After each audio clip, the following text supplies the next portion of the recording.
بسم اللہ الرحمن الرحیم۔ روشنی لائٹ چینل کی طرف سے السلام علیکم۔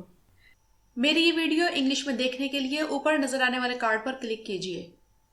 اس ویڈیو کی تیاری میں جن ذرائع سے مدد لی گئی ہے ان تمام کی لنکس ڈسکرپشن باکس میں موجود ہیں۔ ناظرین اکرام، آج کی ویڈیو اس لحاظ سے بہت اہم ہے کہ اس میں دو بڑی سلطنتوں مغل سلطنت اور سلطنت عثمانیہ کے باہمی تعلقات کا ذکر کیا جائے گا، اور یہ بتایا جائے گا کہ مختلف بادشاہوں کے دور میں سلطنت عثمانیہ اور مغل سلطنت کے درمیان تعلقات کیسے رہے۔ اس سلسلے میں پہلا قدم سلطان فاتح دوئم کے دور میں تب اٹھایا گیا جب برصغیر میں بہمنی خاندان کی حکومت تھی۔ تب سلطان محمد شاہ نے استنبول کی فتح کے بعد سلطان فاتح کی تیزی سے بڑھتی مقبولیت کا علم ہونے پر خراج تحسین پیش کیا اور ایک خط کے ذریعے استنبول کی فتح کی مبارکباد دی اور اچھے تعلقات قائم کرنے کی خواہش کا اظہار کیا۔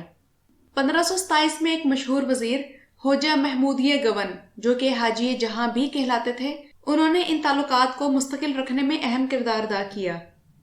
ہوجہ محمودیہ گون نے عثمانیوں کے ساتھ براہ راست تجارتی تعلقات قائم کیے اور برسا میں ایک کالونی بھی بنائی جو کہ آج ترکی کا ایک بڑا صنعتی شہر ہے۔ مگر اس کے بعد بہمنی خاندان کی حکومت ختم ہو گئی اور مظفری، جنہوں نے بہمنی کے بعد گجرات پر حکومت کی، انہوں نے عثمانیوں کے ساتھ دوستانہ روابط رکھنے پر زور دیا۔ 16ویں صدی میں مظفر شاہ دوئم نے سلطان سلیم سے سیاسی اور باہمی رابطے رکھے۔ ستمبر 1518 میں مظفر شاہ نے سلطان سلیم کو جزیرہ عرب کی فتح کی مبارکباد دی، اور مظفری سلطنت کے ایک اہم وزیر ملک ایاز نے سلطان سلیم کو براہ راست ایک خط بھیجا جن میں سلطان کو خلیفہ کہہ کر مخاطب کیا گیا اور بحر ہند میں پرتگالیوں کے خلاف مدد کی درخواست کی گئی۔ اس دوران عثمانی مغربی ہندوستان میں پرتگالی اڈوں کے خلاف کارروائی کی سخت ضرورت محسوس کر رہے تھے، اور یہ وہ وقت تھا جب ہندوستان، سیلون، ملاکا اور سماٹرا میں پرتگالی اڈے قائم کیے جا چکے تھے اور پرتگالی اپنے طاقت کے عروج پر تھے۔ تب یمن کے عثمانی گورنر مصطفیٰ بہرام اور عثمانی بحریہ کے جنرل ہوجہ سفر نے 1531 میں ترک بحریہ کی قیادت کی اور دیوانیہ کا علاقہ پرتگالیوں سے بچایا۔ اس کے بعد گجرات کے جج بہادر شاہ گجراتی کی مدد کی درخواست، جو کہ انہوں نے استنبول میں 1536 میں ایک وفد بھیج کر کی، عثمانی بحری بیڑا خادم سلمان پاشا کی قیادت میں جون 1538 کو نہر سوئس سے روانہ ہوا اور پرتگال کے بحری بیڑے پر توپوں سے حملہ کیا، اور یہ حملہ اس خطے میں پہلی اور آخری فوجی لڑائی تھی۔ مغلوں کے ابتدائی دور میں ان کے اور عثمانیوں کے درمیان تعلقات کی واضح معلومات دستیاب نہیں، مگر یہ بات مشہور ہے کہ عثمانیوں نے ظہیر الدین بابر کے زمانے میں کچھ فوجی ماہرین اور ہنرمند ہندوستان میں تعینات کیے، مگر سفارتی سطح پر تب ان کے درمیان رابطے نہیں تھے۔ مگر یہ خیال کیا جاتا ہے کہ چونکہ یہ دونوں سلطنتیں اسلامی اور سنی بیک گراؤنڈ رکھتی تھیں، اس لیے ان کے درمیان دوستانہ فضا ہی تھی۔ مگر 1530 میں بابر کی وفات کے بعد ہمایوں کے دور میں ان دونوں سلطنتوں کے درمیان باہمی دوستی کے نشانات ملتے ہیں۔ مغلوں سے باقاعدہ تعلقات کا آغاز تب ہوا جب سلطنت عثمانیہ کی طرف سے سید رئیس علی کو 1555 میں ہندوستانی کیپٹن تعینات کیا گیا۔ یہ وہ وقت تھا جب عثمانی بحری بیڑا بصرہ میں پھنس گیا تھا اور سید رئیس علی نے اس بحری بیڑے کو بچانے کا ذمہ لیا، اور پرتگالیوں کے بحری بیڑے سے کئی لڑائیوں کے بعد وہ خود اپنے جہازوں سمیت سورت کے ساحل پر راستہ بھول گئے۔ تب ہمایوں کے ساتھ ان کی پہلی ہائی لیول ملاقات ہوئی، جس میں سید رئیس علی کو عثمانی قاصد کی حیثیت سے تسلیم کیا گیا اور انہیں گرم جوشی سے مغل دربار میں خوش آمدید کہا گیا۔ بادشاہ ہمایوں نے تب ان سے سلطنت عثمانی کے متعلق کافی سوالات کیے اور اس وقت کے سلطان سلیمان کے لیے اپنی محبت کا اظہار بھی کیا۔ ہمایوں نے سلطان سلیمان عالی شان کو میراء الممالک کا خطاب دیا اور واضح کیا کہ ان کے دل میں سلطنت عثمانیہ کے لیے کسی بھی قسم کا بغض نہیں۔ کچھ ذرائع کہتے ہیں کہ ہمایوں نے سلیمان قانونی کے پاس سید رئیس علی کے ذریعے ایک خط بھی بھیجا، مگر عثمانی دستاویزات میں ایسا کوئی ذکر نہیں۔ اس صورتحال میں وہ بھیجا گیا خط ہمایوں نے نہیں بلکہ اکبر بادشاہ نے بھیجا تھا، جسے ہمایوں کے موت کے بعد تخت ملا۔ اس وقت سلیمان قانونی خلیفہ کہلاتے تھے اور اس خط میں اکبر کی طرف سے دوستی کی خواہش کا اظہار کیا گیا، مگر یہ بات تاریخی طور پر واضح ہے کہ اکبر کا رویہ بعد میں تبدیل ہو گیا، کیونکہ اکبر کے دین الہی متعارف کروانے کے بعد سلطنت عثمانیہ جو کہ ایک سنی ریاست تھی، اس نے اپنے خدشات کا اظہار کیا۔ ذرائع یہ بھی کہتے ہیں کہ ان دونوں سلطنتوں نے صفیوں اور ازبکوں کے درمیان وسطی ایشیا میں اپنے مقاصد حاصل کرنے کے لیے ایک اتحاد تشکیل دیا اور یمن پر بھی پرتگالیوں کے خلاف حملے کا منصوبہ بنایا، مگر اس منصوبے پر عمل ہی نہ ہو سکا، اور یوں سلطنت عثمانیہ کے تعلقات اکبر کے دور میں مغل سلطنت سے خراب رہے۔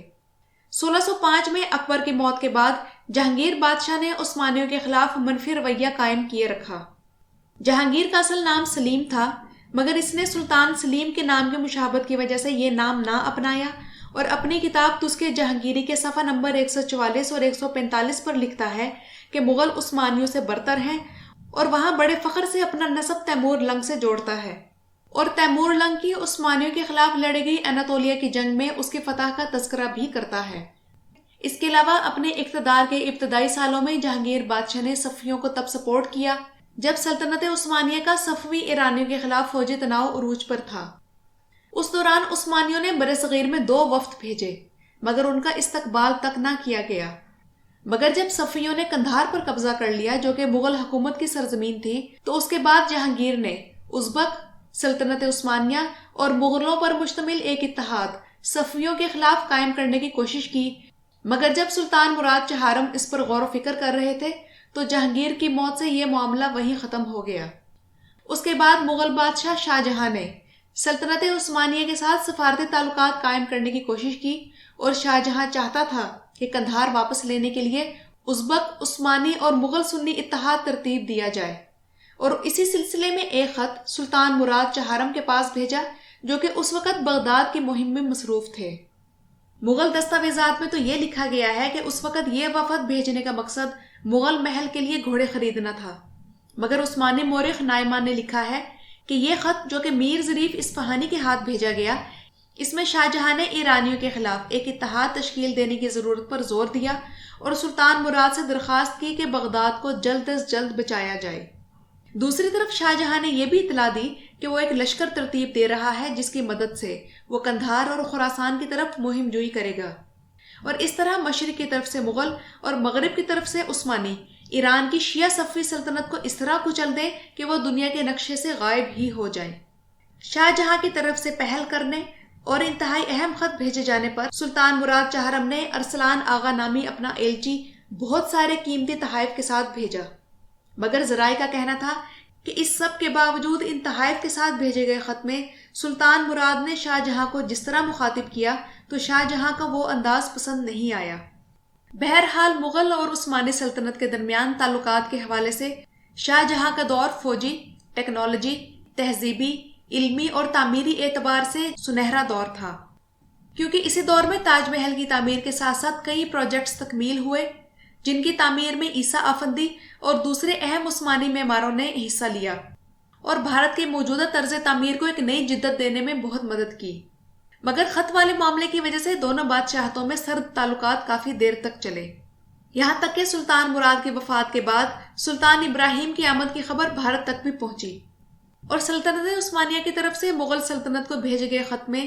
جنگ کے بعد اسلامی فوج کی فتح کی خوشخبری بھی ملی، مگر مغل سلطنت کی طرف سے اس کا جواب تک نہ دیا گیا۔ مگر اس خاموشی کو توڑنے میں عثمانی سلطان محمود چہارم نے پہل کی، اور ایک سفیر سید محی الدین کے ہاتھ خط بھیجا گیا۔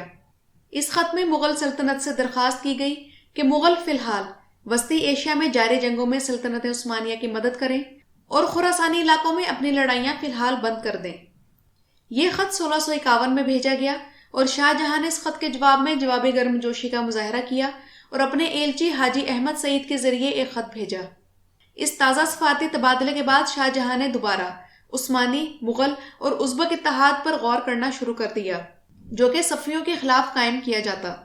مگر دونوں طرف سے ایلچی بھیجنے کے باوجود خیر سگالے جذبات کے اظہار اور تحائف سے زیادہ بہتری دیکھنے میں نہ آئی۔ آخرکار نومبر 1657 میں جب عثمانی سلطنت کے ایلچی حسین آغا بھارت پہنچے تو مغلوں میں اقتدار کی جنگ شروع ہو چکی تھی، اور شہزادہ مراد نے گجرات کی آزادی کا اعلان کر دیا تھا، اس لیے حسین آغا کو وہ خط شہزادہ مراد کو دینا پڑا۔ ان سفارتی تعلقات نے ان دونوں سلطنتوں کی تہذیبوں کو قریب تر کر دیا، مثلاً سبق ہندی، جو کہ قدیم ترکی ادب میں ایک اہم تحریک سمجھی جاتی ہے، اس کا محرک ہندوستان ہی تھا۔ اس کے بعد آپس کے تعلقات پھر جمود کا شکار ہو گئے، یہاں تک کہ 1658 میں اورنگزیب عالمگیر نے تخت حاصل کر لیا، اور انہیں تمام اسلامی دنیا سے بہت سے خیر سگالی وفد مبارکباد دینے آئے، مگر سلطنت عثمانیہ نے کسی بھی قسم کا وفد نہ بھیجا، جس سے اورنگزیب عالمگیر کا رویہ سلطنت عثمانیہ کے ساتھ سرد ہو گیا، اور اورنگزیب کو اس معاملے میں پہل کرنے کی بھی کوئی ضرورت پیش نہیں آئی تھی، کیونکہ اورنگزیب عالمگیر کی وسطی ایشیا کی ریاستوں اور صفویوں سے برابر اچھے تعلقات تھے۔ مگر 1666 میں اورنگزیب نے اپنا ذہن بنایا اور ایک وفد استنبول تب روانہ کیا جب ان کی صفویوں کے خلاف جھڑپیں چل رہی تھیں، مگر صفویوں کے سلطان عباس کے وفات کے بعد اورنگزیب نے اپنا ارادہ بدل دیا۔ 1689 میں سلطان سلیمان دوئم نے اورنگزیب کے پاس احمد آغا نامی ایلچی بھیجا۔ اس وقت سلطنت عثمانیہ یورپ کے خلاف مسلم ریاستوں کی مدد چاہتی تھی جہاں اسے شکست ہو رہی تھی، اور اس وقت سلطنت مالی مشکلات کا بھی شکار تھی۔ سلطان سلیمان دوئم نے خط میں اپنی مشکلات کا ذکر اور کفار کے خلاف جہاد اور تعلقات بہتر بنانے کی خواہش کا اظہار کیا تاکہ مسلمان متحد ہو سکیں، اور اس وقت سلطنت عثمانیہ کو سب سے زیادہ مالی مدد کی ضرورت تھی، مگر اورنگزیب عالمگیر کی طرف سے ایسی کوئی کوشش نہ کی گئی اور نہ ہی تعلقات مزید بڑھانے کے لیے کوئی قدم اٹھایا گیا، اس لیے آپس میں یہ رویہ چلتا رہا، اور بعد میں بہادر شاہ اور جہاندار شاہ کے وقت میں بھی یہی خاموشی چھائی رہی۔ 1713 میں فروخ سیر، جس نے بھارت کا تخت حاصل کیا تھا، اس نے عثمانی سلطان احمد کے ساتھ تعلقات قائم کرنا چاہے۔ حاجی نیاز بیگ خان کے ذریعے سفارتی تعلقات قائم کرنے کے لیے سلطنت عثمانیہ کو ایک خط بھیجا، جس میں بھارت کے سیاسی حالات بیان کر کے یہ کہا کہ سفارتی تعلقات قائم کرنے سے دونوں سلطنتوں کو فائدہ ہوگا۔ حاجی نیاز بیگ نے یہ خط عثمانی سلطان کو ادرنے میں حوالے کیا، کیونکہ تب سلطنت عثمانیہ اور آسٹریا کے درمیان تناؤ جاری تھا، مگر اس خط کا جواب اس لیے نہ دیا گیا کیونکہ فروخ سیر کو ناپسند کیا گیا اور اس کی معلومات قابل اعتبار نہ سمجھی گئیں۔ مگر اس کے بعد آنے والے محمد شاہ نے بخارا کے ایک سفیر کی مدد طلب کی اور اس کے ہاتھ سلطان احمد کو ایک خط بھیجا۔ یہ خط، جس میں عثمانی سلطان کو نہایت ادب کے ساتھ مخاطب کیا گیا تھا، اس نے دونوں سلطنتوں میں دوستی کی فضا پیدا کر دی، اور اس کے بعد ان دونوں سلطنتوں میں کئی سفارتی خطوط کے تبادلے ہوئے۔ 1730 میں ایک اور ایسا واقعہ پیش آیا جس نے مغل اور عثمانی تعلقات مزید مضبوط کر دیے۔ یہ ایران میں صفویوں کی جگہ افشاریوں کی حکومت تھی، جس سے ایران دونوں سلطنتوں کے لیے مزید خطرناک ہو گیا، ویسے ہی جیسے صفوی ان کے لیے چند سو سال پہلے تھے۔ افشاریوں کے نادر شاہ نے افغان قبیلوں پر کی گئی زیادتیوں کا بدلہ لینے کے لیے بھارت پر چڑھائی کی اور محمد شاہ کو 1739 میں کرنال کی جنگ میں شکست دی۔ بھارت سے واپسی پر اس نے عثمانیوں کو ایک خط لکھا کہ فقہ جعفریہ کو اسلام کا 5واں مسلک مانا جائے، اور اسی طرح حرمین شریفین میں بھی شراکت کا مطالبہ کیا۔ عثمانیوں کی طرف سے انکار پر نادر شاہ نے 1743 میں ان کے خلاف جنگ کا اعلان کر دیا۔ اس دوران محمد شاہ نے افشاریوں کے خلاف اتحاد تشکیل دینے کے لیے محمود السید العہد نامی ایک ایلچی 1744 میں روانہ کیا، جس میں اس نے نادر شاہ کے خلاف منصوبہ بندی کا خاکہ بیان کیا۔ سلطنت عثمانیہ نے اس عمل کا خیر مقدم کیا اور جواباً ایک ایلچی محمد سلیم آفندی بھیجا، مگر 1748 میں محمد شاہ کے وفات سے ان تعلقات میں پھر خلل آ گیا، اور اس کے بعد شہزادوں کی باہمی لڑائیوں نے انہیں اتنی مہلت ہی نہ دی کہ وہ مغل سلطنت کے باہر کے حالات کی طرف نظر کرتے، اور یوں مغل سلطنت تیزی سے زوال کی طرف سفر کرنے لگی۔ سلطان محمد شاہ اور سلطان محمود اول کے باہمی تعلقات کے دور میں حیدرآباد نظام کی آزاد ریاست کے گورنر نظام الملک ابراہیم نے استنبول خطوط بھیجے، جن میں درخواست کی گئی کہ ایران کے اندرونی انتشار کا فائدہ اٹھا کر عثمانی افواج کو ایران پر حملہ کر دینا چاہیے تاکہ شیعہ ازم کا خاتمہ ہو سکے۔ مگر یہ خط پہنچنے سے پہلے عثمانیوں اور ایرانیوں کے درمیان امن نامہ ہو چکا تھا۔ نظام الملک کے بعد آنے والے ناصر جنگ نے بھی کچھ ایسے ہی کوششیں کی، مگر مغل عثمانی سفارتی تعلقات 1858 کے بعد دوبارہ بحال نہ ہو سکے، مگر عثمانیوں نے جنوبی ہند کی دوسری مسلمان ریاستوں سے تعلقات جاری رکھے۔ ناظرین کرام، ان تمام حالات و واقعات سے یہ نتیجہ نکلتا ہے کہ مغل اور عثمانیوں کے درمیان اچھے تعلقات کی بحالی کی صرف ایک وجہ تھی، یعنی ایرانی صفوی سلطنت، اور جب مغلوں کے ایرانیوں سے اچھے تعلقات قائم ہوئے تو ان تعلقات میں فرق آ گیا، اور اس لحاظ سے سلطنت عثمانیہ کے نزدیک سب سے بدتر حکمران اپنے مذہبی نظریات کی وجہ سے بادشاہ اکبر تھا۔ بہت سے تاریخ دانوں کے نزدیک سلطنت عثمانیہ یہ عثمانی سلطان یعنی یابو سلطان سلیم، سلطان سلیمان، سلطان سلیم دوئم اور سلطان مراد سوئم تمام یورپ فتح کر لیتے اگر انہیں صفویوں کی طرف سے خطرہ نہ ہوتا، جنہوں نے ہمیشہ عثمانیوں پر پشت سے وار کیا۔ جس سے سلطنت عثمانیہ کو ہمیشہ اپنی فوج 2 حصوں میں تقسیم کرنا پڑتی۔ ویڈیو کے بارے میں رائے ضرور دیجیے گا۔ شکریہ۔